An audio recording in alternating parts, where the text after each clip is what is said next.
नमस्कार, आप देख रहे हैं परमाण टाइम्स, सच के साथ हमारी खबर।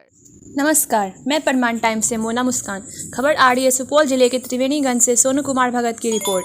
मामला त्रिवेणीगंज में चल रहे कोविड केयर सेंटर के बाहर सड़क पर हुई कोरोना से महादलित गरीब पीड़ित मरीज की मौत मामले में डीएम महेंद्र कुमार ने घंटों बारीकी से की जांच। दोषियों पर कार्रवाई की कही बात। खबर चलने के बाद दिखा असर।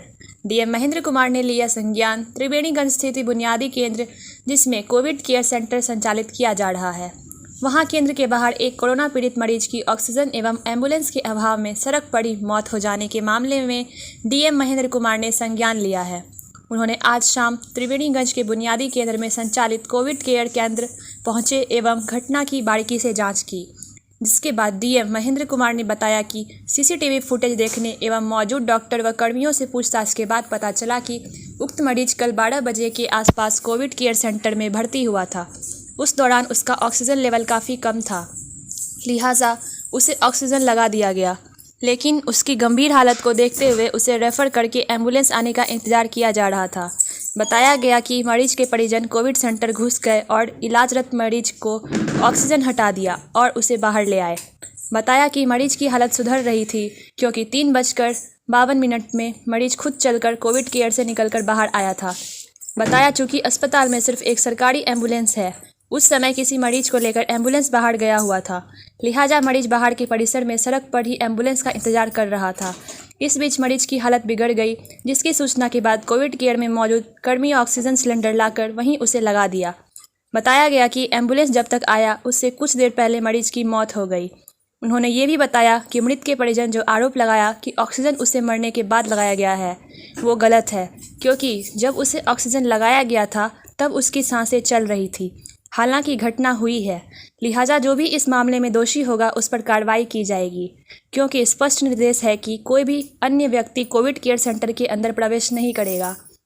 तो ऐसे में मरीज के परिजन कैसे अंदर घुस गए, इसके लिए प्रतिनियुक्त मजिस्ट्रेट जिम्मेवार है। इसके अलावे इस मामले में जो भी दोषी है, जांचोपरांत उनके विरुद्ध समुचित कार्रवाई की जाएगी। खैर, डीएम साहब ने इस मामले की जांच कर ली है। फिलहाल दोषियों के विरुद्ध कार्रवाई करने की बात भी वही है, लेकिन इस घटना ने कई सारे सवाल खड़े कर दिए हैं। जब मरीज को रेफर किया गया तो उन्हें एम्बुलेंस मुहैया करने में इतनी देर क्यों लगी? सरकारी एम्बुलेंस नहीं थी तो प्राइवेट का भी जुगाड़ किया जाना चाहिए था। क्यों और कैसे मरीज के परिजन कोविड केयर घुसकर मरीज को जबरन बाहर निकाल लिए? इसकी सूचना उच्च अधिकारी को क्यों नहीं दी गई? फिर जब मरीज की हालत बिगड़ी तो उन्हें बाहर में ऑक्सीजन लगाने के बाद अंदर कोविड केयर सेंटर में भर्ती क्यों नहीं किया गया?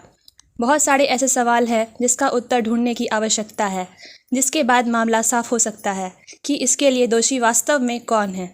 जांच में शामिल Triveniganj SDM SZ Hasan, ASDM Pramod Kumar, SDPO Ganpati Thakur, SHO Sandeep Kumar Singh, ASI Vinayak Kumar Singh, अन्य दर्जनों पुलिसकर्मी मौजूद थे। इसमें कल जो पेशेंट आए थे 12 बजे के आसपास, 12:08 पे यहाँ पे भर्ती हुए, उनका SpO2 लेवल कम था, उनको ऑक्सीजन कंसनट्रेटर दिया गया था। ऑक्सीजन कंसनट्रेटर के साथ थे क्योंकि SpO2 लेवल कम था, तो उनको तुरंत रेफ़र करने की आवश्यकता थी। जो हम लोग के पास अपना एम्बुलेंस था, वो उसी समय एक और पेशेंट को रेफ़र किया गया था। यहाँ 24/7 एक एम्बुलेंस रखने का डायरेक्शन है। वो एम्बुलेंस ऑलरेडी सुपौल गया हुआ था एक पेशेंट को लेके। 2 बजे के बाद जब ड्यूटी चेंज हुई कंसर्न नर्स की, तो जो उनके बाद ड्यूटी पे आई हैं उनका कहना है कि इनके परिजन वगैरह भी थे। 2-3 लोग, शुरू में एक लेडी थी और एक इनका बेटा था, उसके बाद कुछ और परिजन आए। जो पहली गलती मुझे दिख रही है वो ये कि परिजन को कोविड केयर सेंटर के अंदर आने का कोई अधिकार नहीं है। ये एनफोर्स करना हम लोग की जिम्मेवारी है। तो जो मैजिस्ट्रेट और जो पुलिस बल जिस समय अनुपस्थित थे, उन पर हम लोग तो कार्रवाई प्रथम दृष्टया करेंगे। उसके बाद जब अंदर गए तो परिजन, डिस्पाइट कि उनका ऑक्सीजन लेवल कम था, ऑक्सीजन की कोई कमी नहीं है। जैसा मैं स्पष्ट तौर पे बता दूं, जिले में भी और इस कोविड केयर सेंटर में भी ऑक्सीजन पर्याप्त था, ऑक्सीजन कंसनट्रेटर पर्याप्त था। उनके परिजन उनको बिना एम्बुलेंस की उपलब्धता के ऑक्सीजन कंसनट्रेटर हटा के नीचे ले आए। 3:52 पे, जैसा कि सीसीटीवी फुटेज से देखा जा सकता है, वो वॉक करते हुए पेशेंट नीचे आए। तो पहली गलती ये थी कि ऑक्सीजन सपोर्ट उनको उस स्थिति में, जब उनका SpO2 लेवल कम है, तो हटाने की ज़रूरत नहीं थी। जो ड्यूटी पे नर्स थी, अभी उनसे बात हुई है, उनका ये कहना है कि जो नीचे आए तो अनस्टेबल हो रहे थे क्योंकि ऑक्सीजन लेवल कम था, तो दौड़ के पीछे से ऑक्सीजन सिलेंडर ला के तब लगाई है। ये बताया जाना कि उस समय वो डेड था, ये गलत है। उस समय उनकी सांस चल रही थी। तुरंत जब एम्बुलेंस आया है उसके जस्ट पहले इनको डेड डिक्लेयर किया गया है। तो 2-3 चीज़ जैसा कि मैंने पहले बताया कि ऑक्सीजन पर्याप्त है, बेड भी पर्याप्त है हम लोग के पास। परिजन कोविड केयर सेंटर के अंदर कैसे आए, यहाँ पे लूपहोल है जिसकी हम लोग जांच करके कार्रवाई करेंगे।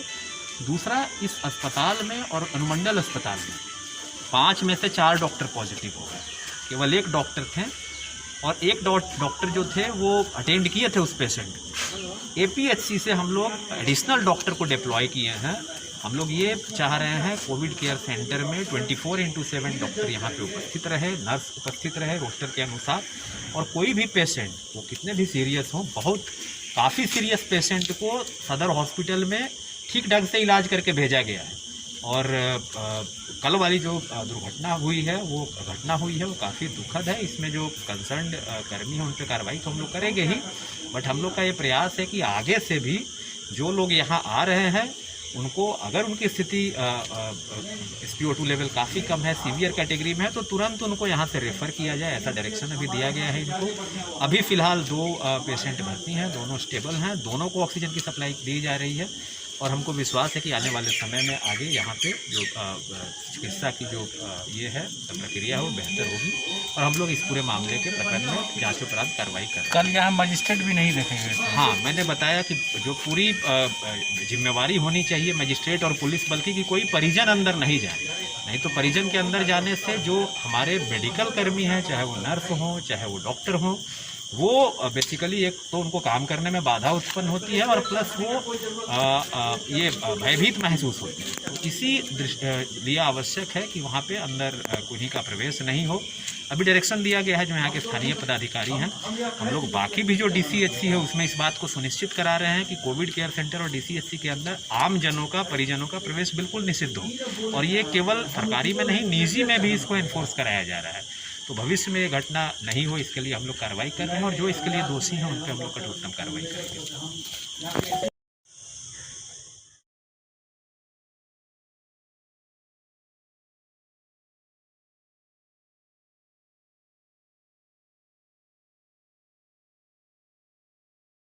वीडियो पसंद आई हो तो लाइक करें, शेयर करें, सब्सक्राइब करें और लाल घंटी के निशान को टिक करें तथा मेरे भेजे गए लिंक को शेयर करें। अब की बात अभी खबर में इतना ही। अपनों के साथ खुद का ख्याल रखिए और परमान टाइम्स YouTube चैनल को लाइक, सब्सक्राइब और शेयर भी